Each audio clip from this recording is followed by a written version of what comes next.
Ang lalaking ito ay hindi ordinaryong doktor. Maaari siyang magsagawa ng napakahirap na operasyon na hindi kayang gawin ng ibang doktor. Ngayon mayroong isang pasyente na may lubhang kritikal na abdominal artery rupture. Kung hindi siya inoperahan mamamatay siya sa loob lamang ng ilang minuto. Sa hindi inaasahang pagkakataon nang dalhin ang pasyenteng ito sa ospital tumanggi silang ipasok dahil abala ang lahat ng mga surgeon. Kahit umiiyak at miserable ang mga kapamilya ng pasyente malamig pa rin silang itinaboy ng doktor. Si Young Min ay isang intern na doktor. Nang makita niya ang eksenang ito hindi niya kinaya. Buong tapang niyang tinanggap ang operasyong ito ngunit pinalayas pa rin sila ng dean at sinabing intern si Young Min kaya paano niya malalaman kung paano mag-opera. Diretsyong kumapit si Young Min sa hospital bed para harangin. Totoo na kapag ang mga Diyos ay masyadong abala ang dyablo ang kumukuha ng trono. Biglang may pumasok sa katawan ni Young Min dahilan para kuminang ang mga mata nito. Isang napakahirap na operasyon na matagumpay na naisagawa ng isang trainee na doktor tulad ni Young Min. Simula noon ang karera ni Young Min ay tumaas na parang saranggola sa hangin. Si Young Min ay tinatawag na isang propesor dahil siya lamang ang kayang magsagawa ng napakahirap na operasyon. Ngunit dahil sa kanyang namumukod tanging kakayahan sa pag-opera si Young Min ay mayabang ding nagtakda ng mga patakaran. Nagel iligtas lamang siya ng mga taong mayroong kahit 1% na pagkakataong mabuhay. Sa mga kaso ng pag-aresto sa puso tumanggi siya sa paggamot. Ngayon isa pang pasyente ang namatay at hindi ito tinanggap ni Young Min. Mukhang alam na niya ng maaga kung sinong mga pasyente ang mamamatay. Ginawa ni Young Min ang marami sa pinakamahirap na operasyon sa ospital. Sa makatuwid siya ay mas mayabang at itinuturing ang kanyang sarili na pinakamahusay. Ngunit ang turning point ay nangyari nang lumitaw ang isang tao. Si Sung Tak ay bagong dating na intern at pamangkin din ng hospital president. Ang personalidad ni Sung Tak ay kabaligtaran ni Young Min. Pagpasok niya sa trabaho may mga bodyguard na sumasabay sa kanya para magbuhat ng mga gamit. Dahil dito ay may sama ng loob si Young Min sa kanya mula pa noong unang araw. Pagkatapos magtanong ng ilang katanungan nalaman ni Young Min na ang lolo ni Sung Tak ang presidente ng ospital. Siguradong si Sung Tak ang magiging tagapagmana ng ospital na ito. Nang marinig na mas hinamak ni Young Min ang lalaking ito pumunta si Young Min para sabihin sa dean na tumanggi siyang tanggapin ang intern na ito. Pero sa hindi inaasahang pagkakataon personal siyang hiniling ng direktor na turuan si Sung Tak. Agad namang hinanap ni Young Min si Sung Tak para turuan siya ng leksyon. Tinanong niya kay Sung Tak ang pinakamahirap na tanong sa medisina. Sa hindi inaasahang pagkakataon sinagot ng tama ni Sung Tak ang bawat tanong. Nang makitang hindi nito ginagawang mahirap para kay Sung Tak sa teorya sinimulan ni Young Min na pilitin si Sung Tak na panoorin siyang mag-practice ng operasyon. Ngayon ang isang pasyente ay inoperahan sa puso sa ikalimang pagkakataon. Ngunit dahil masyadong mataas ang mga panganib maging ang pinuno ng departamento ay hindi nang ahas na isagawa ang operasyon. Sa buong bansa si Young Min lang ang kayang magpa-opera. Direktang hiniling ni Young Min kay Sung Tak na tulungan siya. Nakaugalian ni Young Min na magpainit ng kanyang mga kamay bago magsagawa ng mahirap na operasyon. Magiging matagumpay ang anumang operasyong gagawin ni Young Min. Oo naman pagkatapos ng 2 oras matagumpay ang operasyon. Gayunpaman nang hilingin ni Young Min kay Sung Tak na tanggalin ang drainage tube na nigas siya at nang inag ang kanyang mga paa. Biglang nadiskubre ni Young Min na takot si Sung Tak mag-practice kaya sinadya niyang ipahiya si Sung Tak sa harap ng ibang trainees. Kapag ang isang pasyente ay nasa kritikal na kondisyon pipili sila ng isang bastos na doktor tulad ni Young Min o pipili sila ng isang tao na nagsasalita lamang ngunit hindi alam kung paano kumilos tulad ni Sung Tak. Napahiya si Sung Tak ngunit ito ang katotohanan kaya hindi siya naglakas loob na magsabi ng anuman. Pagkatapos ay inilipat si Sung Tak sa emergency room para mag-duty. Dito parang walang kwentang tao si Sung Tak kapag wala siyang magawa. Kahit ang pagkuha ng dugo ng pasyente ay mahirap. Sa pag-welcome ng mga pasyente sinuntok siya ng mga ito. Dito hiniling ng anak ng Taikon chairman si Young Min na magsagawa ng operasyon sa puso para sa kanyang ama. Kahit magkano ang halaga magbabayad siya. Pero sabi ni Young Min sobrang daming pinag-uugatang sakit ng chairman. Kung sinubukan nilang operahan mamamatay siya.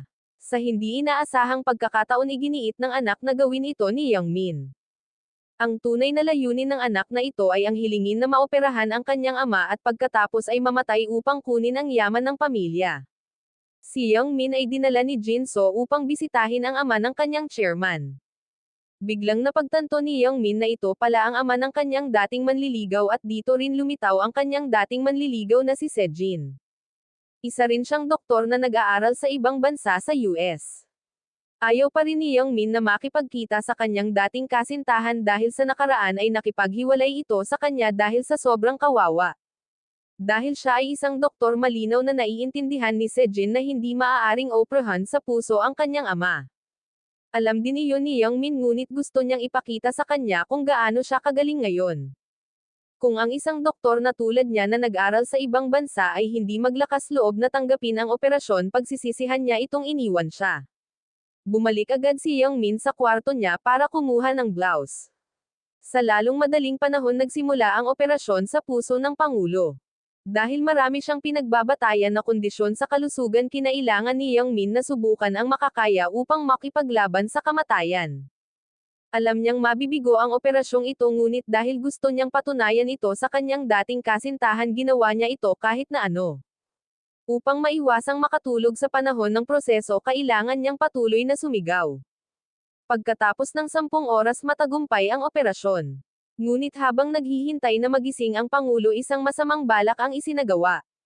Si Young Min at isang kasamahan ay si Dr. Taehyun na nagbantay sa tabi ng kama ng chairman. Ngunit hindi alam ni Young Min na si Taehyun ay isang people of the sun na gustong saktan ang presidente.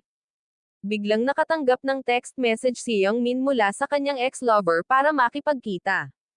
Wala siyang hinala at hiniling kay Taehyun na bantayan ang presidente. Pagkatapos ay umalis siya upang makilala ang kanyang ex. Nanatili si Taehyun at agad na isinagawa ang balak. Dumating si Young Min sa meeting point, ngunit hindi nakita si Sejin. Habang naguguluhan, iniulat ng kanyang mga kasamahan na nasa kritikal na kondisyon ang chairman, kaya mabilis na nagmaneho si Young Min pabalik sa ospital. Kasabay nito kinuha ang isang delivery man para ma-accident si Young Min. Habang naghihintay ng pulang ilaw, lumingon siya para kumpirmahin ang kanyang biktima. Nang makalayo si Young Min, galit na hinabol siya ng delivery man nang hindi alam ni Young Min. Bigla niyang hinarang ang sasakyan sa harap, dahilan para makaiwas si Young Min at ma-accident siya ng husto. Nagising si Young Min at sinubukang bumaba ng sasakyan. Dito rin nakahiga ang nakabangga sa kanya ng motor. Sinuri ni Young Min ang susunod niyang pulso, ngunit dumaan ang braso nito sa braso niya. Nang gusto niyang magbigay ng paunang lunas, dumaan din ang braso nito sa dibdib. Nagulat si Young Min at hindi naintindihan ang nangyari. Lumapit siya at nakita niyang nakahandusay pa rin ang katawan niya doon. Umalis na pala ang kaluluwa niya sa katawan niya. Kung mas mahina ang katawan, mas nawawala ang kaluluwa. Kinailangan ni Young Min na umupo sa ambulansya kasama ang kanyang katawan sa ospital. Dito ay sumugod ang kanyang mga kasamahan para bigyan siya ng paunang lunas. Nakatingin lang si Young Min at alam kung paano siya ililigtas, ngunit hindi alam ng kanyang mga kasamahan ang gagawin. Ang tanging tao sa pangunahing tungkulin dito ay ang trainee na si Sung Tak. Buti na lang magaling si Sung Tak sa theory, kaya nababasa niya ang sakit. Sinabi ni Sung Tak na kailangan ni Young Min ng agarang operasyon, kung hindi ay mamamatay siya. Ngunit ang ospital ngayon ay walang mga surgical na doktor. Si Sung Tak ay may hawak na scalpel, ngunit hindi ito nang ahas na gawin ito. Habang bumababa ang presyon ng dugo ni Young Min at nanganganib ang buhay ni Young Min, sinubukan ng kaluluwa ni Young Min na abutin ang kutsilyo para maoperahan, ngunit hindi niya magawa. Ngayon siya ay lubhang walang magawa. Nang makitang malapit nang mamatay si Young Min, nakipagsapalaran si Sung Tak na kumuha ng scalpel. Sigaw ni Young Min, naghihiganti kaya si Sung Tak sa kanya. Si Sung Tak ay nanginginig at hinihingal. Pagkababa niya ng kutsilyo, biglang hinawakan ni Young Min ang kamay ni Sung Tae para pigilan siya. Dahil dito pumasok ang kaluluwa ni Young Min sa katawan ni Sung Tak. Si Sung Tak ay agad na kontrolado ni Young Min. Ginawa ni Young Min ang parehong kilos gaya ng nakasanayan, pagkatapos ay sumigaw at nagsimulang magsagawa ng operasyon ng napakahusay. Kaya't ang kaluluwa ni Young Min ay sumasailalim sa operasyon upang iligtas ang kanyang sariling katawan. Kabisado niya ang pagtahi ng luha sa kanyang puso na napakahirap. Ang matagumpay na operasyon ay nagpatatag ng kanyang presyon ng dugo. Bumalik din ang kaluluwa ni Yang Min sa kanyang katawan. Nagising si Sang Tak na hindi maintindihan ang nangyari ngunit biglang bumaba ng husto ang presyon ng dugo ni Yang Min. Ang kanyang kaluluwa ay muli sa labas ng katawan. Ngunit dahil sa sobrang hina niya hindi na muling nakapasok ang kaluluwa niya sa katawan ni Sang Tak. Hindi na alam ni Sang Tak kung ano ang gagawin. Walang ibang tao ang mga surgeon dahil abala silang lahat sa emergency ng chairman. Gumuho ang kaluluwa ni Yang Min dahil malapit na siyang mawalan ng buhay. Sa kritikal na sandali nakabalik si Taehyun at mabilis na nagsagawa ng operasyon sa NAP unit na kaliwang ventricle. Ang operasyon ay nakumpleto ng napakabilis ngunit si Taehyun ay sadyang gumawa ng ilang pamamaraan na naging dahilan upang mahulog ang katawan ni Yang Min sa isang malalim na pagkawala ng malay hindi alam kung kailan siya gising. Labis na nalito si Yang Min. Sinubukan niya ang lahat para maibalik ang kanyang kaluluwa ngunit hindi niya magawa. Ayaw niyang mamatay ng ganoon. Sa labas ay tinanong ng babaeng doktor si Sang Tak. Tinanong niya ito kung sinapian siya ng espiritu ni Yang Min. Bakit ginawa mo ang parehong kilos ng pagtitistis bilang Yang Min? Ngunit itinanggi ni Sang Tak sinabing siya ay talagang napakahusay sa operasyon ngunit ito ay itinatago sa mahabang panahon. Sa bandang ito binabantayan ni Yang Min ang kanyang katawan nang bigla niyang matuklasan na nahugot na pala ang drainage tube. Parang may gustong tuluyan na siyang mawalan ng malay. Sinubukan ng kaluluwa ni Yang Min na pasukin ang katawan ng ibang doktor para muling ikabit ito ngunit nabigo ito. Sa hindi inaasahang pagkakataon naririnig at nakikita siya ng cleaning lady dito. Agad niya itong tinulungan na ikabit ang tubo pagkatapos ay binati siya na labis na ikinagulat ni Yang Min. Sumunod si Yang Min at nalaman niyang sinapian din ng espiritu ang babaeng naglilinis. Ang espiritong iyon ay si Uncle Tae. Matagal nang multo si Tito Te kaya alam niya ang lahat. Kaya ipinaliwanag niya kay Yang Min ang mga patakaran ng mga multo. Iyon ay ang kaluluwa ay hindi maaaring higit sa 100 metro ang layo mula sa katawan nito. Higit pa rito kung marami ka pang ibang tao na pinasok hindi ka na makakapasok muli sa iyong katawan sa hinaharap. Mula noon ay pinagmamasdan na ni Yang Min ang kanyang sarili dahil ang kanyang personalidad ay napaka-harsh at hindi kaaya-aya sa lahat kaya walang bumibisita sa kanya. Araw-araw tanging intern na si Sang Tak ang bumibisita sa kanya. Nakikita ni Sang Tak ang multo ni Yang Min ngunit nagkunwari siyang hindi ito nakikita para hindi siya maabala ni Yang Min. Patuloy na sinusundan ni Yang Min si Sang Tak ngunit bigla siyang hinaranggan ng isang hindi nakikitang pader. Ito ang linyang hindi niya kayang lampasan. Ipinaliwanag ni Uncle Te na ang kaluluwa ay maaari lamang maglakbay ng maximum na distansya na 100 metro mula sa katawan. Kung gusto nitong pumunta kahit saan kailangan nitong hilingin sa isang tao na dalhin ang comatose na katawan nito. Nakatayo si Yang Min na nakatingin sa kanyang katawan na walang magawa. Susuko na sana si Yang Min nang pumunta rito ang kaluluwa ng ama ni Sejin. Sinabi ng chairman na kailangang mabuhay muli si Yang Min para iligtas siya.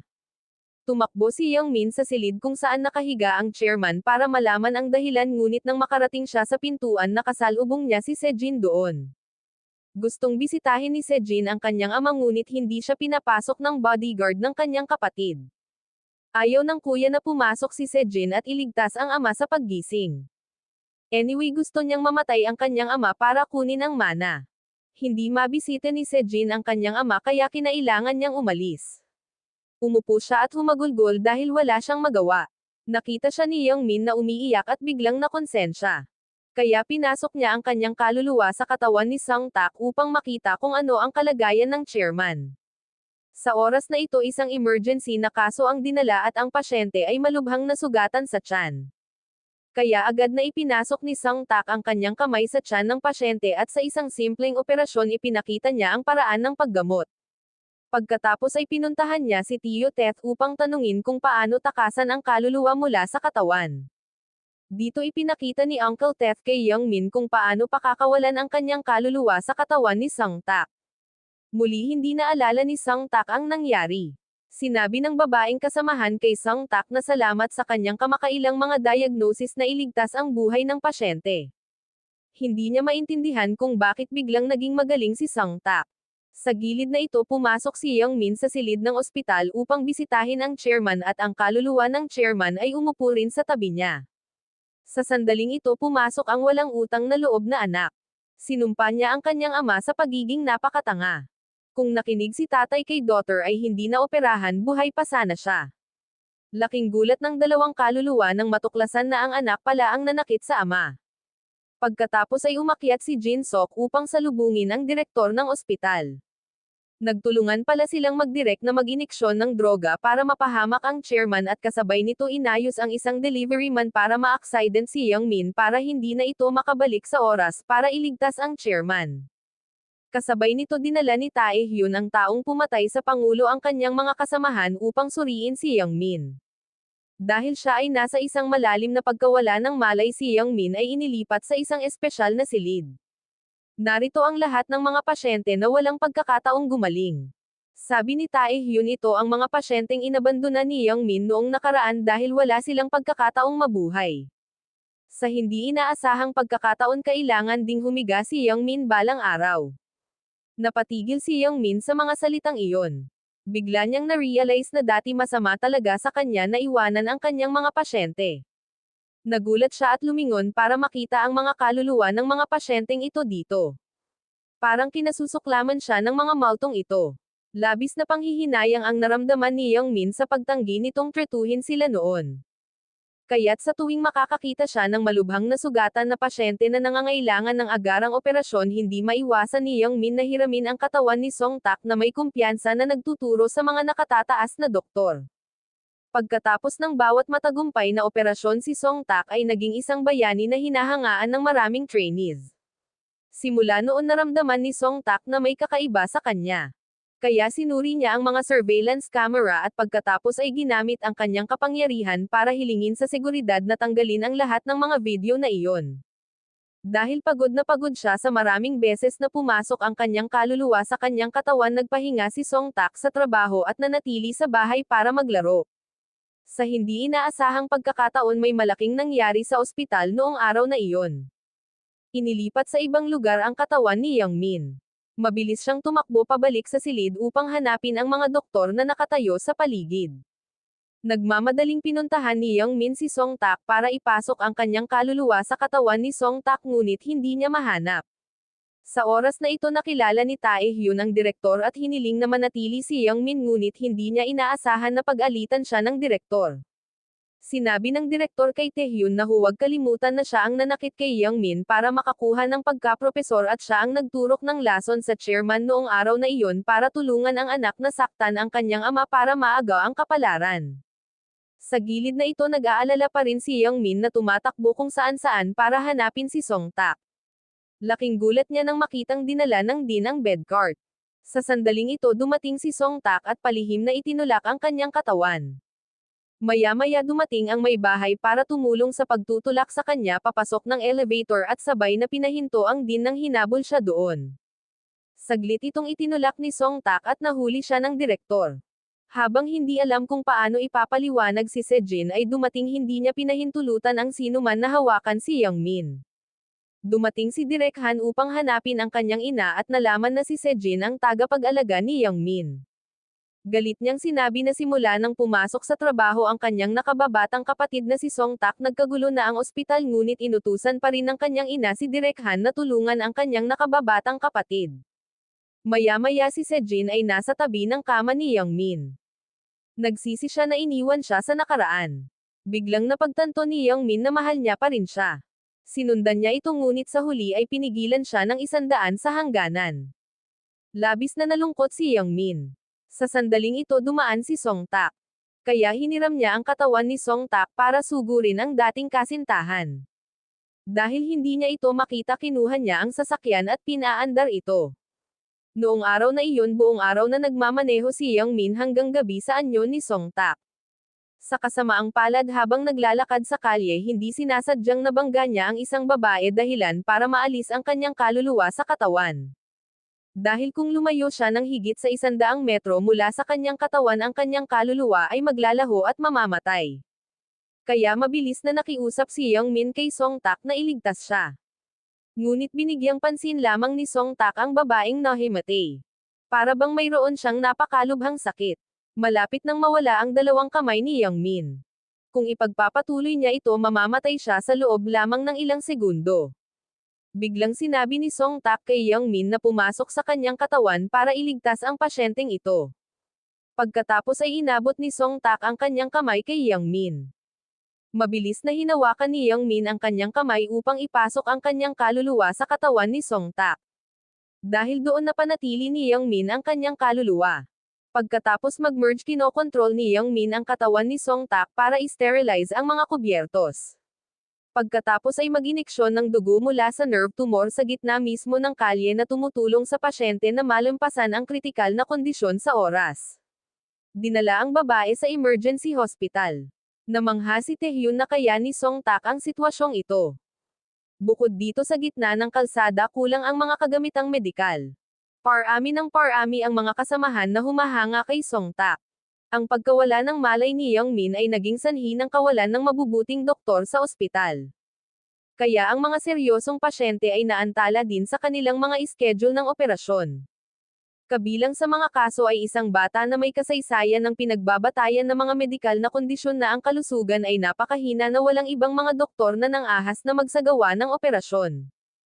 Noong panahong iyon si Yang Min mismo ay tumanggi na operahan ang bata. Tinalikuran pa niya ang kamay ng bata. Ngayon sa pagbabalik tanaw sa batang ito lalo pang nagsisisi si Yang Min. Simula noon naging mas aktibo si Yang Min sa pagpasok ng kanyang kaluluwa sa katawan ni Song Tak upang tulungan si Song Tak na pangasiwaan ang maraming seryosong kaso ng emerhensya sa kabila ng katotohanan na lubhang mapanganib ang pagpasok ng mga kaluluwa sa katawan ng ibang tao ng maraming beses. Nakita ito ni Uncle Tae at nag-alala rin sa kaluluwa ni Yang Min. Maraming tao ang nailigtas ni Yang Min noong araw na iyon kaya mahal na siya ng mga kaluluwang napupuot sa kanya noon. Sa hindi inaasahang pagkakataon pagbalik niya sa kwarto ng ospital ay hindi na niya matagpuan ang katawan niya kahit saan. Inilipat pala siya ni Sejin sa VIP room. Simula ngayon dito na siya mananatili para alagaan si Yang Min at alagaan ang kanyang ama. Sa kasamaang palad gusto din ng jerk na direktor si Sejin. Nakaisip siya ng ideya na gustong angkinan si Sejin hanggat maaari. Natagpuan siya ni Yang Min na bastos ngunit wala siyang magawa. Isang araw binasa ni Sejin ang pahayagan at nakita niyang nagkamalay na ang kanyang ama. Sa katunayan sinadya ni Jin Sok na magpakalat ng chismis para magbenta ng mga stock. Agad na hinanap ni Sejin ang kanyang ama ngunit pinigilan pa rin siya ng kanyang kapatid na pumasok. Pumasok si Yang Min sa loob at nadiskubreng koma pa rin ang presidente. Inanunsyo ni Jin Sok na ibebenta niya ang stock kapag nasa peak na ito maghintay hanggang mamatay ang kanyang ama at pagkatapos ay bababa ang stock para makuha niya ang pera para bilhin ito. Nang maglaon sinundan ni Yang Min si Taehyun upang malaman ang katotohanan at natuklasan na si Taehyun ay kasabwat ng direktor at ng masamang anak. Inatasan ng direktor si Taehyun na pumalit at alagaan ang ama ni Sejin na may tungkuling tanggalin ang tubo sa paghinga kapag kinakailangan. Bilang kapalit malapit nang ma-promote si Taehyun bilang propesor. Dahil alam niya ang totoo labis na nagalit si Yang Min. Hinabol at binugbog niya si Taehyun pero walang epekto. Nakonsensya si Yang Min kaya mabilis siyang pumunta para humingi ng tawad sa ama ni Sejin. Nangako siya na gagawa siya ng paraan para matulungan ang Pangulo na labanan ang anak na walang kasiguraduhan. Noong gabing iyon pumasok ang kaluluwa ni Yang Min sa katawan ni Song Tak para hanapin si Taehyun at sabihin ang lahat ng kanyang mga sikreto. Binyantaan siya ni Song Tak na huwag gagawa ng maruruming bagay kung gusto niyang mabuhay. Takot na takot si Taehyun. Mabilis siyang tumakbo palabas para habulin si Song Tak at tinanong kung paano niya nalaman iyon. Ngunit si Song Tak ay natarante at hindi maintindihan kung ano ang nangyayari. Natakot si Song Tak na malantad kaya pumunta siya sa control room at hiniling na tanggalin ang video. Kaya nang dumating si Taehyun para manood wala na siyang makita. Bumalik sa silid ng ospital sinabi ni Sejin na ang kondisyon ng utak ni Yang Min ay lumalala araw-araw. Naalala ni Yang Min na minsang sinabi ni Uncle Tae na ang pagkakaroon ng napakaraming buhay na tao ay magiging sanhi ng comatose na kaluluwa upang hindi na makabalik sa katawan kung saan kailangan niyang maging multo magpakailanman natatakot na mamatay. Kaya mabilis na nakatakas si Yang Min sa katawan ni Song Tak. Nakita niyang umiiyak ang dating kasintahan dahil natatakot itong mamatay. Ipinangako ni Sejin na kung magising siya mananatili siya sa tabi niya magpakailanman. Nang marinig ang pangungusap na ito nangako si Young Min na hindi na muling papasok sa katawan ng ibang tao. Sa oras na ito isang itim na kaluluwa ang lumitaw sa ospital. Nakita ito ng ibang mga kaluluwa at natakot. Siya ang kaluluwa ng delivery man. Nang maglaon sa ospital nakatanggap sila ng isang lubhang kritikal na pasyente. Tumingin si Young Min sa kanya at agad niyang nalaman na mahirap itong kaso dahil sa atake sa puso. Ang mahirap na kaso na ito ay naging sanhi ng pagtanggi ni Professor Taehyun sa paggamot. Iminungkahi ni Taehyun na hayaan si Sang-tak na magsagawa ng operasyon. Nag-aalala si Sang-tak dahil hindi niya alam kung paano mag-opera ngunit nang tingnan niya ang asawa at mga anak ng kaawa-awang biktima pumayag si Sang-tak na gawin ang operasyong ito.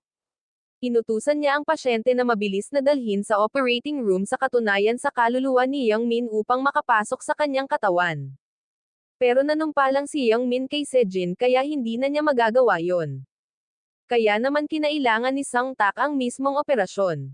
Nang magsimula ang operasyon ang doktor at ang direktor ay dumating upang mag-obserba. Sandaling natarante si Sang-tak hindi alam ang gagawin. Siya ay clumsy may hawak pang ang scalpel. Ilang sandali pa ay bigla siyang lumingon kay Young Min. Nakiusap siya kay Young Min na pumasok sa katawan niya para sa kapakanan ng pasyente. Alam na ngayon ni Young Min na palagi siyang nakikita ni Sang-tak ngunit palaging nagpapanggap na hindi siya nakikita. Laking gulat ni Young Min kaya na-overwhelm siya. Bata pa lang pala ay may kakayahang makakita ng multo si Sang-tak. Sa pagkakataong iyon ay nakakita siya ng isang ina na hindi makapulot ng sapatos. Hindi natakot si Sang-tak at dinampot ang sapatos para tulungan ang multo. Nang makitang taos puso siyang nagmamakaawa kinailangan ni Young Min na huwag pansinin ang lahat at pumasok sa katawan ni Sang-tak. Ngunit ang eksenang ito ay naghinala sa maraming nanonood. Kaagad pagkatapos noon kumpiyansa na isinagawa ni Sang-tak ang operasyon. Ibinabaling pa rin ang kanyang kamay gaya ng nakasanayan ang mga galaw ni Sang-tak na humahawak sa scalpel ay hindi mailarawang galing. Ang operasyon ay isang kompletong tagumpay na nakakagulat sa lahat. Pagkatapos ng operasyon nag-uusap silang dalawa ng pribado sabi ni Sang-tak hindi lang si Young Min ang nakita niya kundi lahat ng iba pang kaluluwa. Pakiramdam ni Young Min ay nalinlang siya dahil matagal na siyang hindi pinapansin ni Sang-tak dahilan para makapasok si Young Min sa katawan ni Sang-tak nang hindi mabilang na beses nang hindi niya nalalaman. Matindi ang pagtatalo ng dalawa sa mga pahayag ng tagumpay at pagkatalo. Pagkatapos ng pagtatalo tumigil ang dalawang tao sa paglalaro ng body incarnation game. Mula nang makahimalang matagumpay na operasyon lahat ay nagtaka kung bakit si Sang-tak ay isang trainee ngunit napakahusay ng ganoon. Hiniling din ng direktor na suriin ang video ng operasyon na ginawa ni Sang-tak. Kinabukasan biglang sumugod ang mga reporter para hanapin si Sang-tak. Lumalabas na si Direk Han ang nag-post ng balita na si Sang-tak ay may mahusay na surgical ability online. Dahil sa akala niya ay swerte lang ang kanyang nakababatang kapatid sa kinabukasan ay nakatagpo si Sang-tak ng isang mahirap na kaso at kung hindi niya ito kakayanin siya ay masusumbat ng husto. Galit na galit si Sang-tak sa kapatid na ito.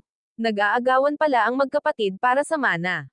Mula nang magkagalit sina Young Min at Sang-tak sa isa't isa nagsimulang magkaroon ng clumsy day si Sang-tak ng mag-isa. Siya ay clumsy kapag nagsasagawa ng mga operasyon sa pasyente kahit na ang pag-alis ng drain ay nabigo.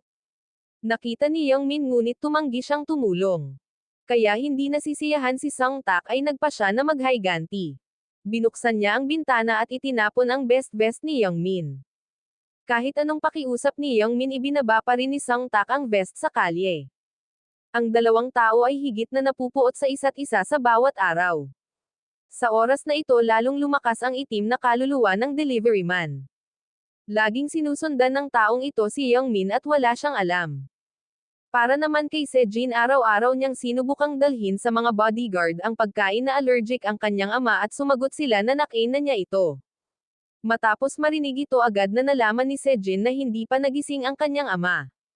Natakot ang kaluluwa ni tatay na kapag mas nag-iimbestiga si Sejin mas maraming panganib ang mapapasok. Kaya nakipag-usap ang kaluluwa niya sa kaluluwa ni Young Min. Nais hilingin ng chairman kay Young Min na alagaan ang kanyang bunsong anak na babae. Sa sandaling iyon pumasok si Taehan at binigyan ng iniksyon ang chairman na lason para mapanatili ang coma ng chairman. Alam ng chairman na may malaking plano ang kanyang anak kaya gusto niyang hilingin kay Youngmin na protektahan ang kanyang anak. Sa bahaging ito nasa kritikal na kondisyon ang bangkay ng delivery man na naging sanhi ng aksidente ni Youngmin. Sa kabutihang palad dumating si Sejin sa emergency room sa oras. Biglang sumulpot ang kaluluwa ng delivery man at nakiusap kay Youngmin na iligtas siya. Sinabi niya kay Youngmin ang lahat ng totoo. Noong araw na iyon dahil sa pera na aksidente siya kay Youngmin. Sa hindi inaasahang pagkakataon inilagay nito ang sarili sa isang kritikal na sitwasyon. Lumuhad siya at humingi ng tawad kay Youngmin. Unti-unting nabunyag ang mga tanong ni Youngmin. Higit pa rito nag-eavesdrop si Youngmin sa pag-uusap ni na Director Han at Sejin at nalaman na si Director Han ang humiram ng telepono ni Sejin para mag-text para makipagkita sa kanya sa araw ng aksidente.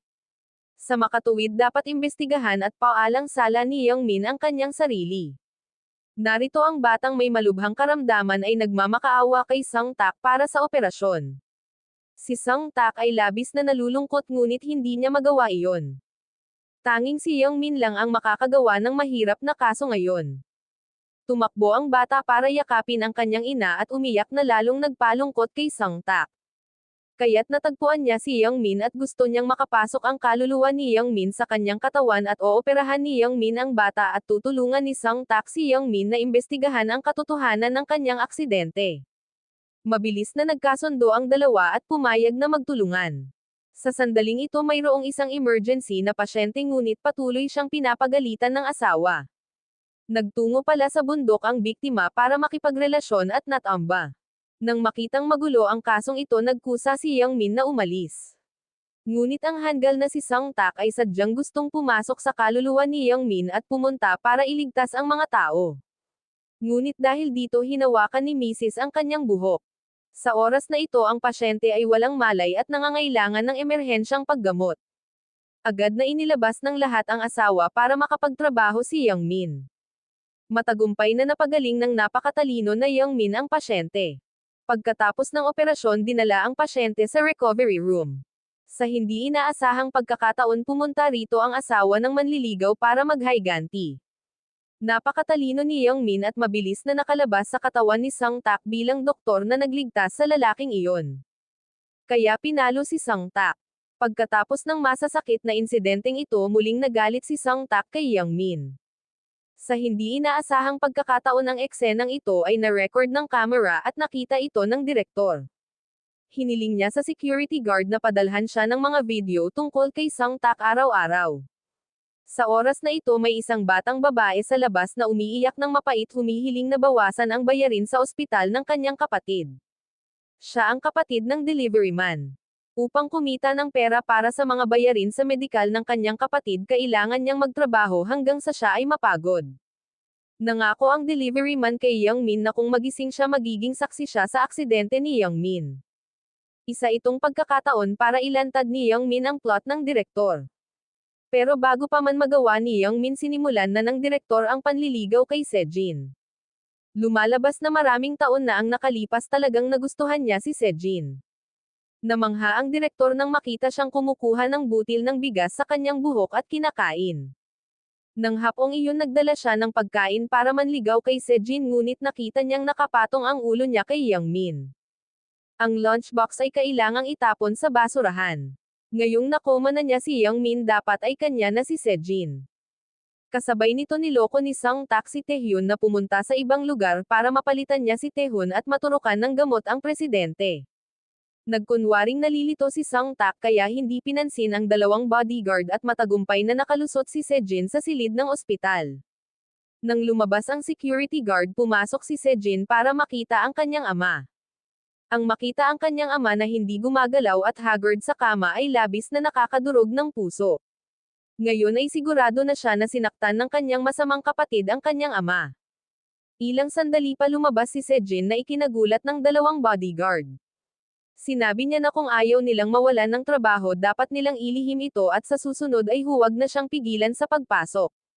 Sinabi ni Sung Tak kay Sejin ang katotohanan tungkol sa delivery man na naging sanhi ng aksidente ni Youngmin.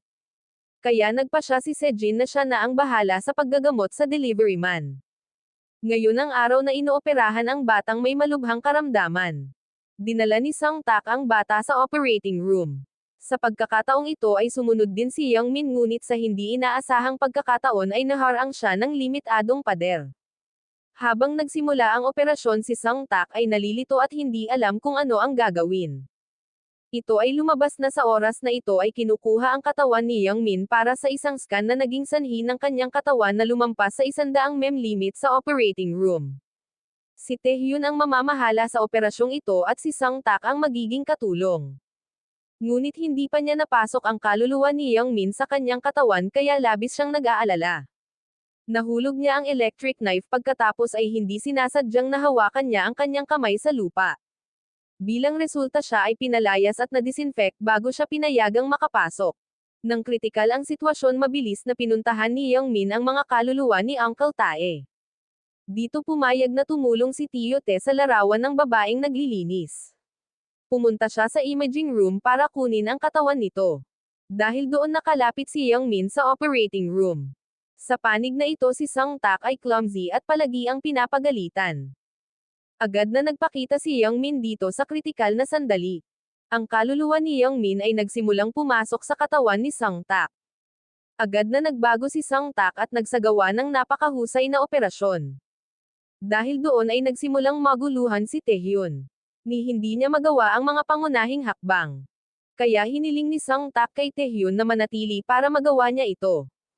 Kapag may nangyari sa pasyente malilibyugan ang professor chair ni Taehyun. Matapos marinig ito natakot si Taehyun kaya ibinigay niya ang kanyang upuan kay Sang Tak. Ang pagpapalit ng artificial na puso ay isang napakahirap at bihirang pamamaraan. Nagawa na ito ni Young Min noon kaya sanay na sanay siya. Laking gulat ng Dean. Pagkatapos ng operasyon ay humiga ang dalawang binata na tumatawa na parang nanalo sa loto. Ngunit si Sejin sa loob ay nakatanggap ng nakakagulat na balita mula sa isang dayuhang kasamahan. Binasa ng propesor ang mga resulta ng pagsusulit ni Young Min na nagpapakita na wala na siyang 1 buwan upang mabuhay. Ito ay labis na ikinalungkot ni Sejin. Nang gabing iyon buong gabing gising si Young Min sa paghihintay na magising ang sanggol. Nang makita niyang bumukas ang mga mata ng sanggol tuwang-tuwa siya kaya napaiyak siya. Hindi pa ito nangyari sa isang mayabang na tao tulad ni Young Min. Kasabay nito sumulat si Young Min ng ulat tungkol sa operasyon ng bata kagabi. Pero hindi alam ni Sang Tak si Young Min ang sumulat nito. Nang malaman niya ito ay mabilis siyang tumakbo pabalik sa kanyang kwarto para buksan ang computer at tanggalin ang report. Sa hindi inaasahang pagkakataon na i-print ito ni Taehyun noon. Natuklasan ni Taehyun na ang ulat ni Sang Tak ay kapareho ng naunang ulat ni Young Min. Nagsimulang magpanik si Taehyun iniisip kung sinapian ba talaga si Sang Tak ng multo ni Young Min. Sa panig na ito si Sang Tak ay natatakot na malantad kaya't pinagalitan niya ang kaluluwa ni Young Min. Habang nakikipagtalo sa kaluluwa ni Young Min pumunta rito ang kanyang ina. Hindi sinasadyang nakita ng ina si Sang Tak na nagsasalita mag-isa nakakatakot ang itsura. Dahil bata pa lang ay nakikipag-usap na si Young Min sa mga multo akala ng nanay niya ay may sakit siya. Sa bahaging ito dumating si Sang Tak para tanggalin ang drainage tube para sa pediatric na pasyente. Maraming mga usisero ang pumunta sa kanya dahil nabalitaan nilang napakatalino niya. Sa hindi inaasahang pagkakataon iminulat ng bata ang kanyang mga mata at nakita ang kaluluwa ni Young Min. Tinanong ng bata kung bakit siya nakapasok sa katawan ni Sang Tak. Natarante si Young Min at naging dahilan ng pagkalaglag ng drainage tube. Nadismaya ang lahat nang makita iyon. Sa gilid na ito nakita ni Sejin na nakoma ang delivery man at hindi pa siya nagising. Habang sinusuri ang lahat ay normal nagtataka siya at hindi niya maintindihan nang biglang sumigaw ng malakas ang babaeng naglilinis dahil hindi kasya ang takip ng basurahan. Kinailangan ng tagapaglinis na babae upang tingnan kung mayroong anumang mga dents kahit saan. Naintindihan ni Sejin ang ibig sabihin noon kaya tinanggal niya ang benda sa ulo ng delivery man. And sure enough she saw a blockage there. Sa panig na ito alam ni Sang Tak ang tungkol sa lihim na paghiram ni Young Min sa kanyang katawan at pagkatapos ay nagsagawa ng operasyon sa puso sa isang mang-aawit. Alam ni Sang Tak na kapag nagpatuloy si Yang Min sa pagpasok sa kanyang katawan hindi na makakabalik sa katawan si Yang Min kaya galit niyang pinagalitan si Yang Min. Sa oras na ito oras na para magkaroon ng pangalawang heart transplant ang singer. Huling beses na mismong si Yang Min ang nagsagawa ng operasyon sa puso para sa kanya dahil walang ibang nakagawa nito maliban sa kanya. Sa araw ng operasyon nakablaus na si Yang Min at dinala rin sa anesthesia room ang babaeng singer. Sa hindi inaasahan noong araw na iyon biglang nawala si Sang Tak kaya napilitan ang operasyon para palitan siya ni Tae Hyun. Si Yang Min ay nakatayo sa tabi niya labis na nag-aalala dahil ito ang pasyente na pinalitan ang balbula ng kanyang puso 10 taon na ang nakakaraan. Ang pagpapalit ng second heart valve na ito ay 10,000 beses na mas mahirap. Tumayo si Yang Min sa tabi niya labis na nag-aalala at sa wakas nangyari ang kinatatakutan niya. Aksidenteng nahawakan at naputol ni Tae Hyun ang coronary artery. Ang presyon ng dugo ng pasyente ay nagsimulang bumaba ng husto. Walang magawa si Yang Min ngunit wala siyang magawa. Sa kritikal na sandali na ito nagpakita si Sang Tak kaya ang kaluluwa ni Yang Min ay pumasok sa katawan ni Sang Tak at mahusay na naitama ang mga pagkakamali ni Tae Hyun. Dahil doon naging matagumpay ang operasyon ngunit pagkalabas ng operating room hiniling ni Sang Tak na tapusin ang kontrata kay Yang Min. Simula ngayon hindi na niya papasukin ang kaluluwa ni Yang Min sa katawan niya dahil alam niyang kapag pumasok ulit si Yang Min sa kaluluwa mamamatay talaga si Yang Min. Ang ina ni Sang Tak ay nagre-review ng mga video na may kaugnayan sa kanyang anak. Hiniling niya sa mga tauhan na tanggalin silang lahat. Sa hindi inaasahang pagkakataon kinopya ni Director Han ang lahat sa isang USB at gustong gamitin ito para ay hijack ang mana. Ngayon nagpa siya si Sang Tak na kanselahin ang kanyang kontrata kay Yang Min. Ayaw niyang mamatay si Yang Min ngunit sa kasamaang palad ay tinanggap ng ospital ang isang pasyenteng may ruptured abdominal aorta. Wala ng doktor ang ospital na maaaring magsagawa ng operasyon kaya napilitan silang tumanggi na tanggapin ang pasyente at ilipat ang pasyente sa ibang ospital. Biglang ginamit ni Sang Tak ang kamay niya para harangan ang hospital bed. Ang larawang ito ay kapareho ni Yang Min 10 taon na ang nakakaraan. Noong araw na iyon siya mismo ang nagligtas ng ganoong pasyente.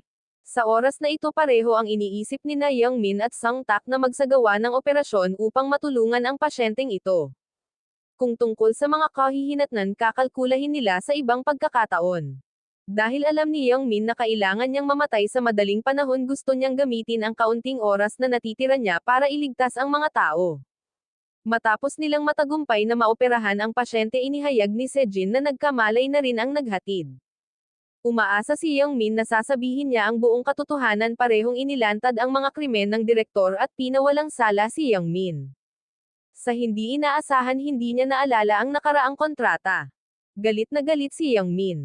At the same time hinayaan din ni Director Han na may magbayad ng lahat ng bayarin sa ospital na parang sinusuhulan ang naghatid para hindi siya magsabi ng totoo. Sa walang kabuluhan gumugol sila ng labis na pagsisikap upang iligtas siya ngunit ginawa niya iyon. Habang galit si Yang Min at gusto siyang lumunin ng buhay biglang lumitaw ang espiritu ni Tio Tet at sinabi sa kanya na sinumang magising ay hindi na maalala kung ano ang ginawa ng kanilang kaluluwa. Iyon ay nangangahulugan na ang tunay na tagapaghatid na tao ay hindi matandaan ang anumang bagay at ngayon sisihin siya ay hindi kahulugan. Kaya pumunta si Sang Tak para ipaalala sa delivery man na noong araw na nangyari ang aksidente siya ay kinuha ni Director Han para saksakin si Yang Min. Matapos marinig ito labis na natakot ang delivery man. Noong araw na iyon ang kaluluwa ng ama ni Sejin ay umupo at nakipag-usap sa kaluluwa ni Yang Min. Hiniling niya kay Yang Min na tulungang parusahan ang kanyang anak na hindi karapat-dapat. Kaya kinabukasan dumagsa ang mga mamamahayag upang kapanayaman ang anak. Na-post na online ang larawan ng ama na nakoma. Ang pamamaraang ito ay matagumpay tulad ng inaasahan. Agad na nagtungo sa silid ng ospital ng Pangulo ang mga taong sangkot sa iskandalo. Naroon din ang direktor ng ospital at si Taehyun. Tinawagan ni Sejin ang abogado ng kanyang ama na siyang tagabantay ng testamento at nagsimulang ipahayag ng abogado ang testamento ng Pangulo. Kasabay nito naglabas ng utos na huwag resuscitate ibig sabihin kapag huminto sa pagkain ang kanyang puso magiging wasto ang testamento. Kaya naman nakoma siya ng bagong anak dahil kapag namatay ang presidente mawawala sa kanya ang lahat. Matapos ang iskandalo na ito si Direk Han ay binatikos ng husto ng ina ni Samtak. Puyat man ang pasyente o hindi ka malito. Nang makitang hindi mapagtakpan ang insidente kailangan niyang sisihin si Taehyun. Personal na kinuha ni Sejin ang kanyang ama upang ipasuri ang kanyang puso at baga habang ang kanyang kaluluwa ay nanatili upang paglaruan ang kaluluwa ni Uncle Tae. Mukhang ito na ang huling laro sa buhay ng Pangulo. Sinuri ni Sejin upang makita na ang kanyang ama ay wala ng palatandaan ng buhay. Parehong tumigil sa paggana ang kanyang puso at baga. Iyak siya ng iyak dahil hindi niya kinaya. Ngayon siya ay nagkaroon upang isagawa ang isang huwag resuscitate order. Kahit na ayaw kailangan pa ring ilabas ni Sejin ang breathing tube para ideklara ang pagkamatay ng kanyang ama. Sa sandaling iyon nawala rin ang kanyang kaluluwa. Sa araw ng libing muling pumasok sa kaluluwa ni Samtak ang kaluluwa ni Youngmin para bisitahin siya. Alam ni Youngmin na wala na siyang mabubuhay pa kaya nagpasya siyang makipagtulungan kay Samtak sa lahat ng hindi nagamot na mga kaso. Ang lupon ng ospital ay natural na sumasang-ayon dito. Baliw na trabaho ang dalawa kaya hindi sila nagpahinga ng ilang araw. Habang si Samtak ay nakaramdam ng labis na pagod ang kaluluwa ni Youngmin ay lumitaw na puno ng enerhiya. Dahil kaluluwa si Youngmin hindi siya napapagod. Gayunpaman sa tuwing may dumating na emergency na pasyente ang dalawa sa kanila ay masigasig na tumakbo ng mabilis upang tulungan sila. Kasabay nito sinubukan ni Taehyun na saktan si Youngmin. Ibinigay niya ang ulat na minsang isinulat ni Samtak kay Direk Han. Sigurado si Taehyun na ang ulat na ito ay isinulat ni Youngmin. Kinumpirma ni Taehyun na ang nakababatang kapatid ng direktor ay sinapian ng multo ni Youngmin. Hindi naniwala si Direk Han noong una. Ngunit bigla niyang nabalitaan na pupunta ang kanyang lolo sa ospital kaya mabilis siyang umuwi. Sa hindi inaasahang pagkakataon sa sandaling nakilala niya ang kanyang lolo pinagalitan ng lolo si Direk Han sa pagpapabiya sa Samtak na magtrabaho ng husto. Dahil alam na si Professor Youngmin ay nakoma at walang surgeon bakit hindi humanap ng magaling na doktor na papalit sa kanya. Nag-aalala din ang mga tauhan na kung hindi ito magawa dapat kang magbitiw kaagad. Nang gabing iyon binisita ni Youngmin si Sejin at nadatnan itong umiiyak. Nalungkot siya dahil kakaalis lang ng kanyang ama. Kaya hindi kayang tretuhin siya ni Youngmin ng ganoon. Nakahiga lang ba siya doon sa isang koma naghihintay na ideklara nito sa kanya ang kanyang kamatayan. Nang makita siya ni Youngmin na umiiyak labis din siyang nalungkot. Nagsisi siya na hindi niya ito matulungan. Sa sandaling ito nakita niyang paparating si Samtak kaya agad na pumasok ang kanyang kaluluwa kay Seth at pumasok sa silid. Ginamit ni Youngmin ang kamay ni Samtak para takpan ng kumot si Sejin at hindi niya nakalimutang haplasan ang mukha nito. Sa kanyang panaginip na panaginipan din ni Sejin si Youngmin. Panaginip niyang tinanong siya kung naroon ba talaga siya. Biglang umupo si Sejin at nagyakapan ang dalawa. Sa hindi inaasahan salamat sa masayang pakiramdam na iyon nagkaroon ng brainwaves ang katawan ni Youngmin. Masayang ibinalita ni Youngmin kay Samtak na malapit na siyang magising. Nagmamadaling tumakbo si Samtak para tanungin si Sejin kung may brainwave si Youngmin. Dahil dito ay naghinala si Sejin kung bakit alam ni Samtak. Kinailangang magsinungaling si Samtak at sabihing na panaginipan niya ito. Dahil sa kakayahang gumising mas mahal ni Youngmin ang buhay. Araw-araw ay hinihiling niya kay Samtak na pumunta at paalalahanan si Sejin na kumain. Dahil sa biglaang interes ni Samtak sa kanya natarante si Sejin. Naalala niyang malinaw na narinig niya ang boses ni Youngmin sa pagkanta kagabi ngunit nang imulat niya ang kanyang mga mata nakita niyang si Samtak iyon. Pero nang yakapin siya pakiramdam niya ay si Youngmin talaga. Naalala ni Sejin na kagabi hinaplos ni Samtak ang kanyang buhok. Ito ay talagang kakaiba. Nagsimulang maghinala si Direk Hansen na ang nakababatang kapatid ni Samtak ay sinapian ng kaluluwa ni Youngmin. Madalas niyang lihim na pinapanood ang kanyang nakababatang kapatid na nag-opera at talagang napagtanto na ang kanyang mahusay na operasyon ay kapareho ng kay Youngmin. At saka noong araw na iyon nahuli niya ang kanyang nakababatang kapatid na bitbit ang bangkay ni Youngmin. Tila si Samtak ay sinapian ng kaluluwa ni Youngmin. Sa bahaging ito tinulungan ni Samtak ang isang babaeng multo na mahilig magbasa ng mga libro habang ang kanyang katawan ay koma pa rin sa sarili niyang silid. Sinuri ni Samtak ang record ng medikal at nalaman na dahil sa kawalan ng tulog nontog ang kanyang ulo sa gilid ng mesa at nakoma ngunit hindi malinaw kung ano ang pinagbabatayan na pumipigil sa kanyang paggising. Kaya dumiretso si Young Min para hingin ang kanyang kaluluwa. Dahil doon ay alam niyang kapag nahulog siya damyugo ang kanyang ilong. Agad itong ipinaalam ni Samtak kay Sejin. Biglang napagtanto ni Sejin na ito ay telangiectasia syndrome at ang pagkahulog ay nagdulot sa kanya ng impeksyon sa central nervous system. Lalong nagtaka si Sejin kung bakit alam ni Samtak ang mahiwagang bagay na iyon. Kung isinagawa ang brain surgery may pagkakataon ang pasyente na magkaroon ng malay ngunit delikado ang brain surgery procedure kaya nag-aalangan ang gumagamot na doktor. Pinagtibay ni Sejin na ito ang tanging opsyon upang matulungan ang pasyente na magkaroon ng malay. Ang kanyang determinasyon ay nakumbinsi ang doktor na sumang-ayon. Nang marinig ng kaluluwa ng dalaga ang balita labis siyang natuwa. Ngunit sa kritikal na sandali naglaro ang direktor na si Han upang ilantad ang kwento ng pagpasok ng kaluluwa ni Young Min sa katawan ni Samtak. Inayos niya na maoperahan si Samtak sa napunit na balbula sa puso pagkatapos ay direktang nag-obserba. Hinayaan niyang maging katulong niya si Taehyun para magbantay ng mabuti. Para kumpirmahin kung si Samtak ay talagang sinapian ni Professor Young Min o hindi.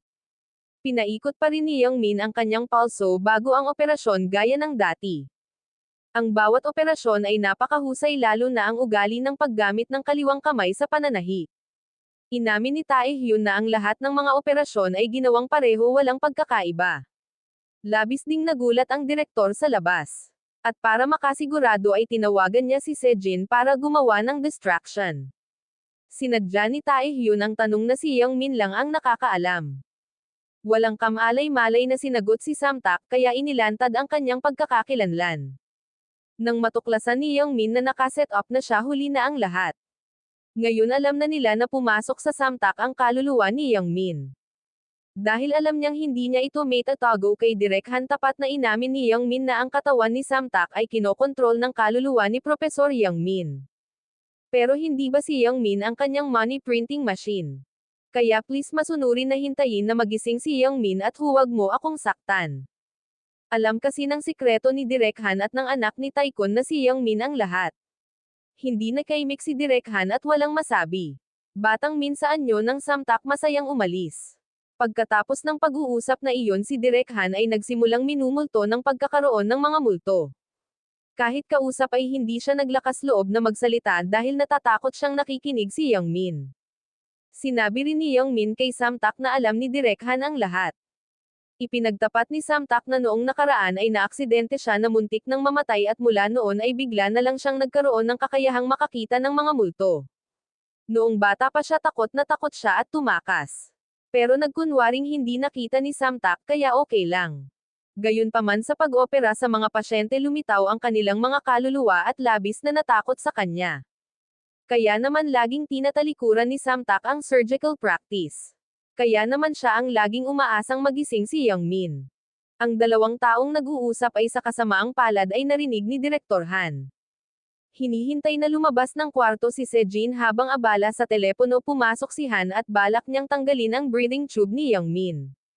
Dahil kung mamatay si Young Min matatapos ang lahat.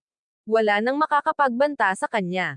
Pero sa pag-aakalang mawawala sa kanya ang money printing machine hindi na niya ginawa. Noong gabing iyon umuwi si Direk Han at tinanong si Samtak kung bakit niya hawak ang multo. Hindi masyadong nagpaliwanag si Samtak at gustong makipagtulungan kay Direk Han. Kung magsisi si Direk Han mapapatawad siya ni Samtak. Sa hindi inaasahang pagkakataon binyantaan ni Direk Han si Samtak bilang ganti. Paano kung mamatay si Young Min? Kinaumagahan mabilis na tumakbo si Samtak sa ospital para hanapin si Young Min. Buti na lang at okay siya. Ngayon ang araw na inoperahan si Sejin. Si Sejin ang pangunahing doktor na nagsasagawa ng operasyong ito. Bagamat matagumpay ang operasyong ito kailangan pa rin niyang gamutin ng mas matagal. Kapag ang mga impeksyon sa utak ay ganap na gumaling ang pasyente ay maaaring magkaroon ng malay. Alam na ang kaligayahan ay makakatulong kay Yang Min na gumising ng mas mabilis, maingat na hiniling ni Samtak sa kanyang mga kasamahan na bantayan ang katawan ni Yang Min at binili niya si Sejin ng tiket para manood ng konsyerto at kasabay nito ay pinahintulutan ang kaluluwa ni Yang Min na pumasok sa kanyang katawan upang puntahan ito kasama si Sejin.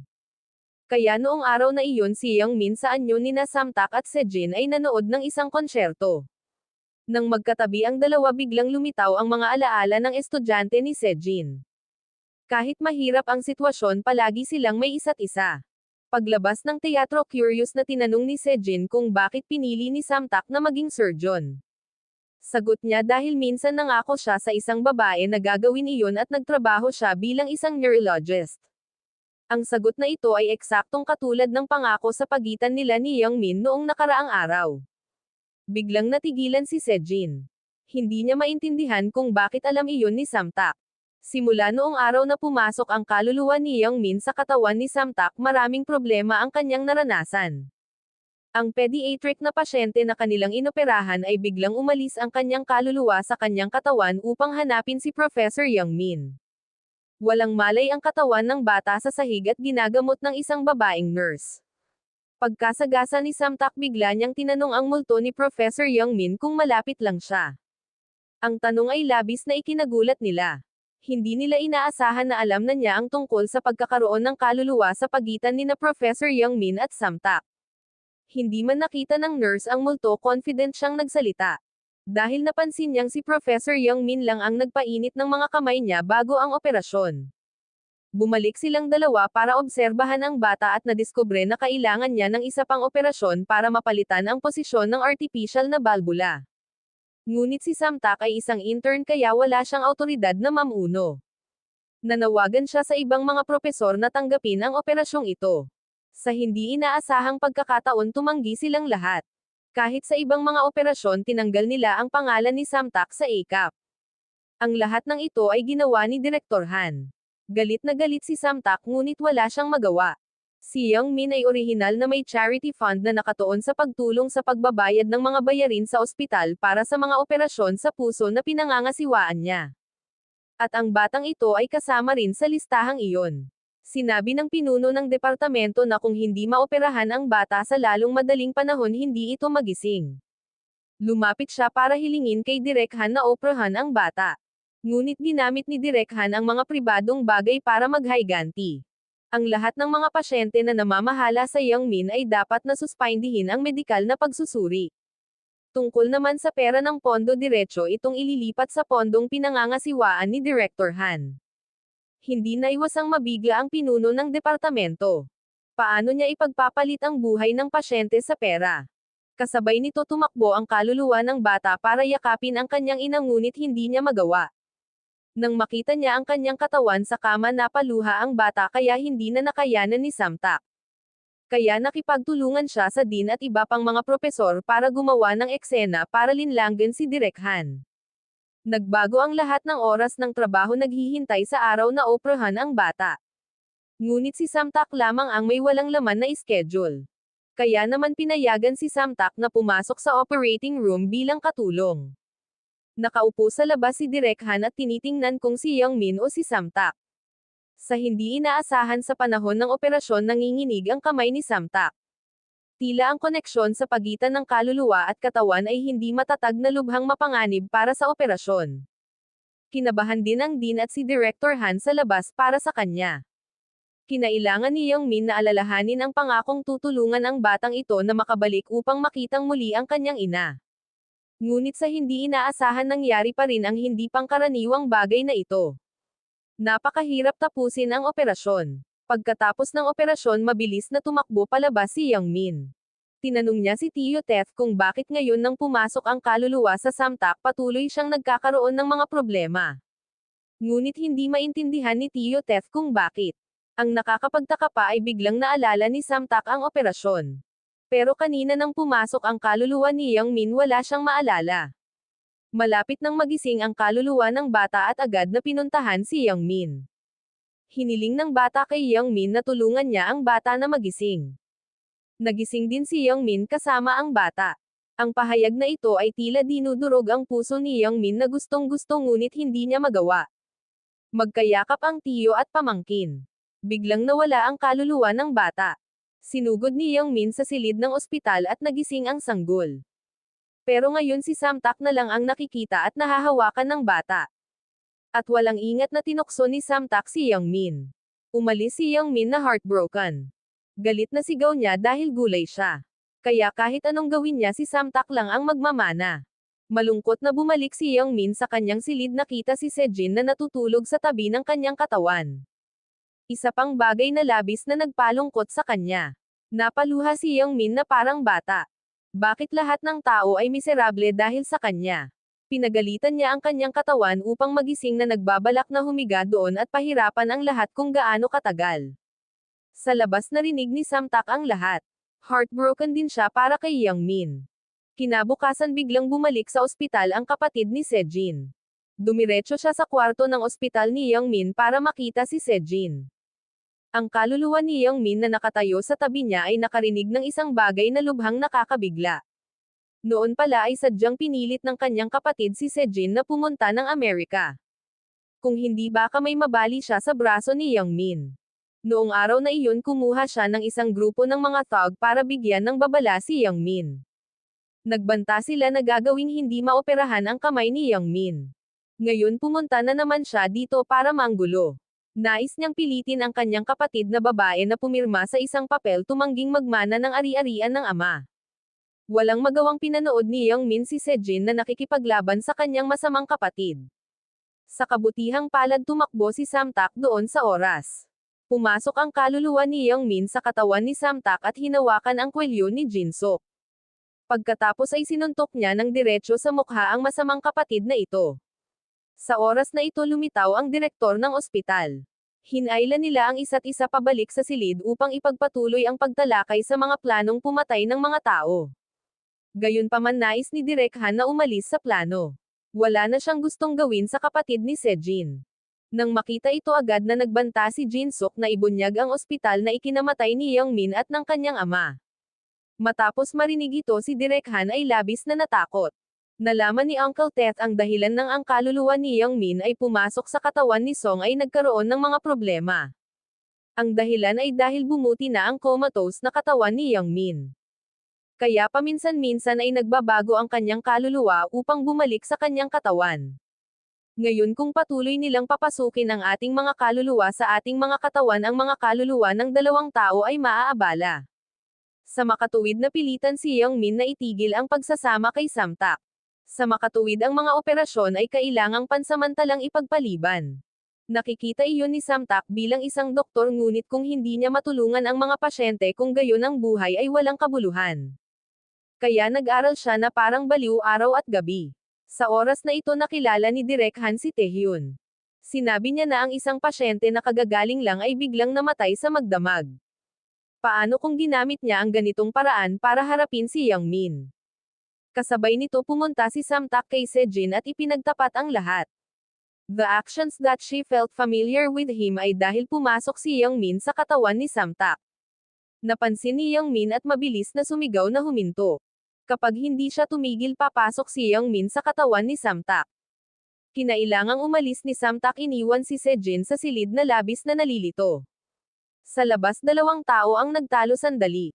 Nang lumingon si Young Min nakita niya si Sejin na nakahandusay sa sahig.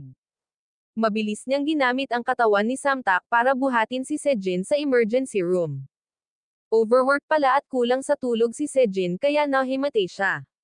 Sabay balik ni Taehyun sa ospital.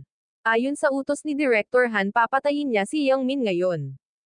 Pumunta si Taehyun sa silid ng ospital upang patayin ang katawan ni Young Min, ngunit si Samtak ay nagayos ng mga bodyguard kaya wala pa siyang magawa. Pumasok ang kaluluwa ni Young Min sa katawan ni Samtak at personal na nagluto ng mga pagkaing gustong kainin ni Sejin, pagkatapos ay dinala siya sa pamimili ng damit. Muli na namang naramdaman ni Sejin na napakalapit niya kay Young Min. Sobrang bigat ng emosyon kaya hindi niya napigilan ang kanyang mga luha. Kinabukasan umuwi si Samtak upang tulungan ang kanyang ina sa pangangasiwa sa mga manggagawa sa pagtutubero. Kinuha niya ang gripo at aksidenteng na spray kung saan-saan. Biglang may naintindihan si Samtak at sinugod siya sa ospital. Nalaman niya ang dahilan ng deep coma ni Young Min na dahil sa pagkompres ng dugo sa utak ni Young Min. Agad nilang kinuha ang katawan ni Young Min para sa CT scan. Oo naman, natuklasan na ang arterya ay pinipiga. Dahil sa sobrang saya niya niyakap ni Sejin si Samtak. Mabilis na pumasok si Young Min sa kanyang katawan upang tamasahin ang masayang pakiramdam na ito. Pagkatapos ay binuksan ni Samtak ang isang pulong ng guro upang ipahayag ito. Kumpiyansa niyang ipinaliwanag ang bawat detalye na nagpahanga sa kanya ng mga propesor. Sabi agad ng head ng department, kaya ay schedule na natin ang surgery. Hiniling ni Samtak sa pinuno ng departamento na maging pangunahing surgeon at tutulong siya bilang isang katulong. Nakatakdang operahan ang dalawa para kay Young Min bukas ng umaga. Ngunit nag-aalala si Young Min dahil sinabihan siya ni Tio Tet na huwag nang pumasok sa kaluluwa. Dahil kahapon nang mag-shopping siya kasama si Sejin, nabalisa rin ang kanyang kaluluwa. Kung sa panahon ng operasyon sa utak ang koneksyon sa pagitan ng katawan at flickered, muli ito ay lubhang mapanganib. Nagpasya si Young Min na ituro ang lahat kay Samtak. At least kung may mali kakayanin niya. Sa panig na ito, alam ni Direk Han na magiging katulong si Samtak para sa operasyong ito. Bigla niyang naalala na kamakailan lang ay nagkakaproblema si Young Min habang nagtataglay ng kaluluwa. Kaya agad siyang gumawa ng masamang plano. Sa oras na ito, ang isang pasyente ay nagkaroon ng ruptured aorta na nagiging sanhi ng pag-agos ng dugo ng walang tigil. Ngunit sa kasalukuyan ay wala ng mga surgeon na naka-duty ang ospital. Hindi naiwasang tanggapin ni Samtak ang operasyong ito. Labis na ikinagalit ni Young Min. Sinabi ko sa iyo na ang pagiging possessed ngayon ay lubhang mapanganib. Kung may problema sa panahon ng operasyon, maaaring mawalan ng buhay ang pasyente. Gayunpaman, napakatigas pa rin ni Samtak. Tuloy pa rin siya sa operasyon. Pagpasok sa operating room, natarante si Samtak at hindi alam ang gagawin. Habang patuloy na bumababa ang presyon ng dugo ng biktima, labis na nag-aalala ang kaluluwa ni Young Min sa labas. Sumilip si Samtak sa bintana para humingi ng tulong. Nang iulat ng makina na ang pasyente ay malapit nang mamatay, si Young Min ay nakipagsapalaran na ipasok ang kanyang kaluluwa sa katawan ni Samtak upang ipagpatuloy ang operasyon. Ang mga operasyon ay napakahusay, na isip na ang pasyenteng ito ay maliligtas. Ngunit sa hindi inaasahan, ng malapit nang matapos ang operasyon, ang kaluluwa ni Young Min ay itinulak palabas sa katawan ni Samtak. Hindi alam ni Samtak ang susunod na gagawin. Mabilis na inabot ni Young Min ang muling pagpasok sa katawan ni Samtak, ngunit hindi na niya magawa. Sa isang kritikal na sandali, tumakbo si Tio Tet at sinigawan si Samtak na ipagpatuloy ang operasyon. Ngunit ngayon ay huli na. Wala na doon ang tibok ng puso ng pasyente. Nakatingin sa kanila ang kaluluwa ng pasyente. Napatulala si Samtak dahil nawalan siya ng buhay ng isang tao. Hindi siya nakatiis kaya tumakbo siya palabas. Nabigo ang operasyon kaya tinawagan ni Director Han ang department head para mag-imbestiga. Gayunpaman, sinabi ng pinuno ng departamento na hindi ito isang medikal na insidente dahil ang aorta ng pasyente ay pumutok na bago iyon. Nais ni Samtak na iligtas ang pasyente kaya nagsagawa siya ng operasyon. Pinrotektahan ng lahat si Samtak na ikinagalit ni Direk Han, ngunit wala siyang magawa. Pagkatapos ng insidenteng iyon, laking gulat ni Samtak na pinutol niya ang pakikipag-ugnayan sa lahat. Nag-alala ang ina sa kanyang anak kaya hinanap niya kung saan-saan. Nakita ito ni Direk Han at agad niyang sinabi na dahil pinilit niya itong maging doktor. Kung mahal mo si Samtak, hayaan mo siyang umuwi. Pagkatapos ay pinag-usapan ni Direk Han at ng dalawang tao kung paano papatayin si Young Min. Sinabihan niya si Taehyun na gawin ang operasyon ni Young Min na parang aksidente. Iyon ay ang hayaang mamatay si Young Min bago dalhin sa operating room. Kung gayon, si Taehyun ay hindi mananagot. Dahil wala si Samtak, hahayaan niyang si Taehyun ang pumalit kay Samtak. Naghanda rin sila ng alak na maiinom para ipagdiwang ang pagkamatay ni Young Min. Nasa malapit ang kaluluwa ni Young Min at narinig ang lahat. Ang kagyat na bagay ngayon ay upang mahanap si Samtak at bumalik. Pumunta ang nurse sa bahay at doon nakilala si Samtak. Sa hindi inaasahang pagkakataon na ihanda na niya ang kanyang resignation letter at hiniling na dalhin ito at isumite para sa kanya. Ngunit sa panig na ito, hindi sumuko ang kaluluwa ni Young Min. Buo ang kanyang paniniwala na ang multo ni Uncle Tet ang may nagmamay-ari sa kanya 12 years ago. Nakiusap siya kay Tio Tet na tulungan siya kaya gumawa ng plano si Tio Tet na tawagan si Samtak. Ngunit pumayag na ngayon ang panig ng ina na pabayaan si Samtak sa kanyang trabaho. Parehong nagplano ang mag-ina na maglakbay sa malayo. Sa oras na ito may tumatawag si Sejen kaya kailangan niyang umalis ng mabilis. Sa hindi inaasahan medyo malayo pa lang ay tumawag na ang nurse para sabihing nasa panganib si Yang Min. Bumalik si Sejen upang malaman na may ibinaba ang kanyang kama na nagdulot ng pag-agos ng tubig pabalik sa loob na nagdulot ng pneumonia. Isang kasamahan ang nagulat ng balitang ito kay Samtak at nang mabalitaan na agad niyang kinansela ang kanyang flight pabalik. Sa hindi inaasahang pagkakataon pagbalik niya sa ospital nalaman niyang ito pala ang pakulo ni Yang Min para makabalik si Samtak. Galit na galit ito kay Samtak.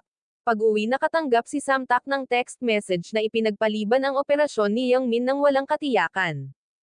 Biglang nalungkot si Samtak. Naalala ni Samtak si Yang Min na nakapagligtas ng maraming pasyente dahil nakapasok siya sa kanyang katawan.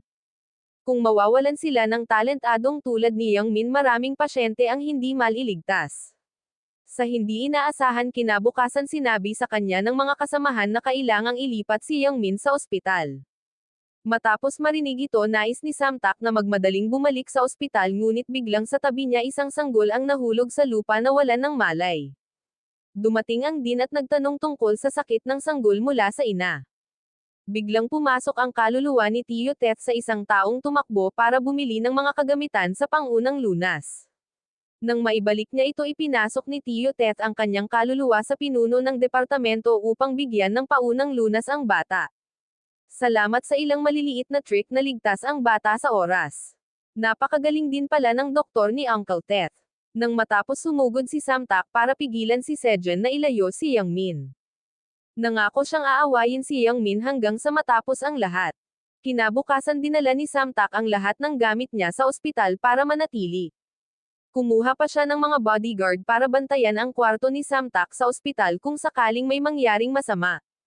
Pagkatapos noon araw-araw niyang sinusundan ang kaluluwa ni Yang Min para magtanong tungkol sa operasyon. Nais niyang gamitin ang kanyang sariling mga kamay upang iligtas ang mga pasyente. Ang unang hakbang ay ang pagtahi ng simpleng hiwa sa unan sa ulo kaya nagsanay si Samtak araw at gabi. Susunod ay ang pag-aaral na magpasok ng tracheal tube. Sa pagtingin sa kakulaitan ni Samtak walang magawa si Yang Min na kung ginawa niya ito namatay na ang pasyente. Si Samtak ay napakasipag na ginugugol niya ang kanyang buong oras ng tanghalian sa pagsasanay sa pagpulot ng bawat butil ng bigas na may layuning sanayin ang kanyang magagaling na mga kamay. Unti-unting magsanay sa pagtahi ng mga daluyan ng dugo gamit ang mga lobo. Noong una si Samtak ay clumsy na nagpapagalit kay Yang Min ngunit sa pagpupursige sa wakas ay nagtagumpay siya. Samtak moves on to practice on the model heart. Buong gabi siyang napuyat sa sobrang pagod kaya nakatulog siya sa mesa. Sa kasamaang palad ang ospital ay biglang nakatanggap ng maraming emergency cases dahil sa sunod-sunod na aksidente sa trapiko. Kabilang sa kanila ang pinakaseryosong pasyente. Buong tapang na kinuha ni Samtak ang kasong ito. Tumabi si Yang Min para gabayan si Samtak unti-unti. Ang trainee ay nagpractice sa kanyang tunay na lakas sa unang pagkakataon. Siya mismo ang nagpatahi ng sugat ng pasyente. Naging maayos ang lahat sa unang ngunit sa sandaling ito ay may isang taong na cardiac arrest. Ang mga doktor na naka-duty ay sinubukan ng husto ngunit nabigo. Lumitaw ang kaluluwa ng biktima dahilan para nanlamig si Samtak. Ang mga doktor ay opisyal na sumuko. Malapit na ding maglaho ang kaluluwa ng pasyenteng ito. Gayunpaman sa pagkakataong ito ay sinabi ni Yang Min kay Samtak na magsikap pa. Tumalon siya sa mesa at buong pag-asa na idiniin ang dibdib ng biktima. Masyadong emosyonal ang mukha ni Samtak. Tinitigan niya ang multo na determinadong iligtas ang lalaking ito.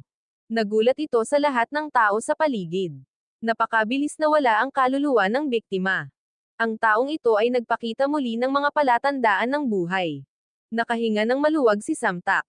Tumayo si Sejen sa tabi para obserbahan ang lahat. Nagsimula siyang magduda. Naalala niya na sinabi ni Taehon na pumasok ang kaluluwa ni Yang Min sa katawan ni Samtak. Plus many times na kapag kasama niya feeling niya si Yang Min iyon. Marahil ay pumasok ang kaluluwa ni Yang Min sa lalaking iyon. Nagpa siya si Sejen na i-verify ito para sa kanyang sarili. Agad niyang pinuntahan ang nurse tungkol sa pagkain na hindi nagustuhan ni Samtak. Pagkatapos ay sinadya niyang niyaya siyang kumain. Sa hindi inaasahang pagkakataon napakasarap kumain ni Samtak. Ito ang nagpapaniwala kay Sejun na ang kaharap niya ay si Yang Min. Masaya niyang sinabi na simula ngayon ay araw-araw niya itong yayayain na kumain. Sa hindi inaasahang pagkakataon dalawang tao ang naglalakad sa kalsada nang mangyari ang sakuna. Dumating si kuya na laging nakamasid sa kanilang dalawa para manggulo dahil akala niya ay nililigawan ni Sejun si Samtak. Pinadala niya ang kanyang mga juniors para palihim na atakihin si Yang Min na nagpalabas ng kanyang kaluluwa sa katawan ni Samtak. Tumakbo si Sejun at nakitang nahimatay si Samtak. Nanghihina ang kaluluwa ni Yang Min sa tabi niya dahil wala ang katawan niya sa malapit. Kaya nagsimulang maglaho ang kaluluwa ni Yang Min. Sa pagkakataong ito biglang tinawag ni Sejun ang pangalan ni Yang Min. Alam niya ang lahat ng sikreto nila ni Samtak. Mabilis na tumawag si Sejun ng nurse para magpadala ng ambulansya na pumunta dito. Lumapit dito si Tio Tet at nakita niyang malapit nang maglaho ang kaluluwa ni Yang Min. Nang nasa panganib mabilis niyang sinapian ang isang empleyado sa kinuha ang katawan ni Samtak at ibinaba para makapasok ang kaluluwa ni Yang Min. Dahil doon naligtas ang kaluluwa ni Yang Min.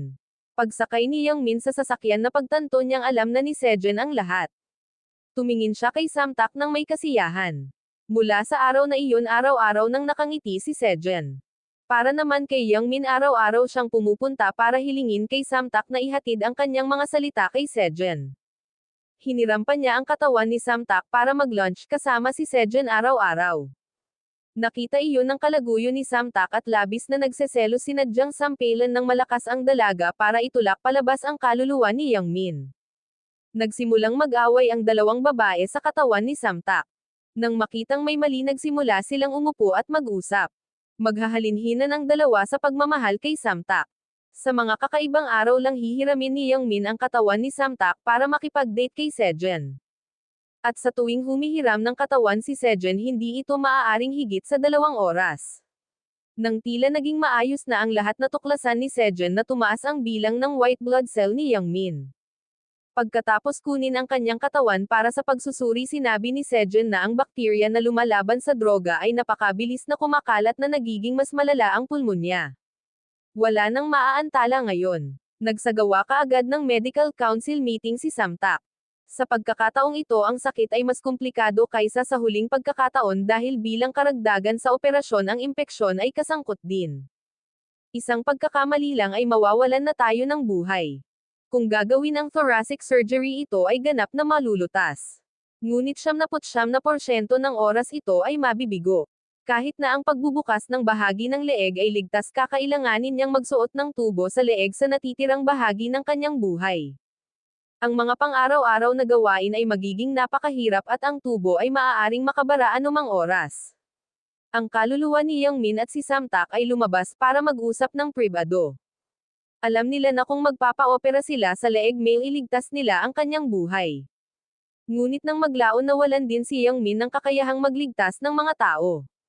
Kaya nagpasya si Samtak na kahit magsaliksik siya sa lupa kailangan niyang hanapin ang pinakamahusay na doktor na tutulong kay Yang Min na maoperahan sa dibdib.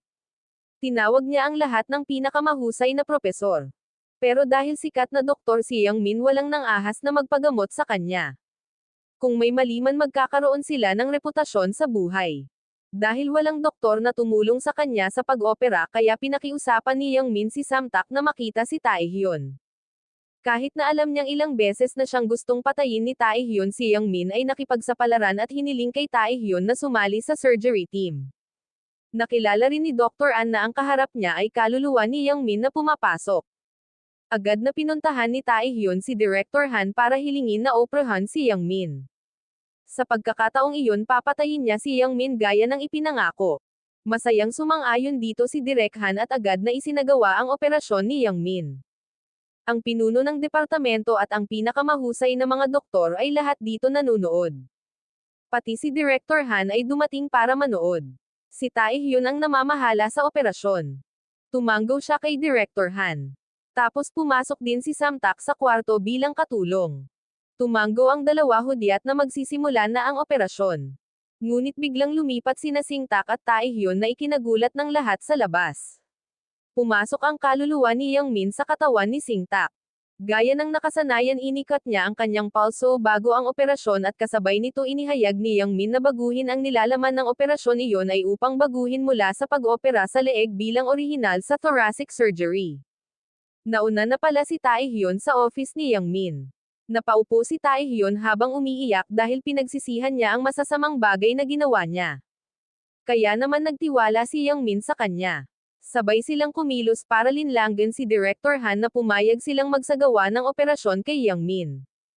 Kasabay nito naganap ang pinakamahirap na operasyon sa kasaysayan ng medisina. Ang kaluluwa ni Yang Min ay nagsagawa ng operasyon sa kanyang sarili.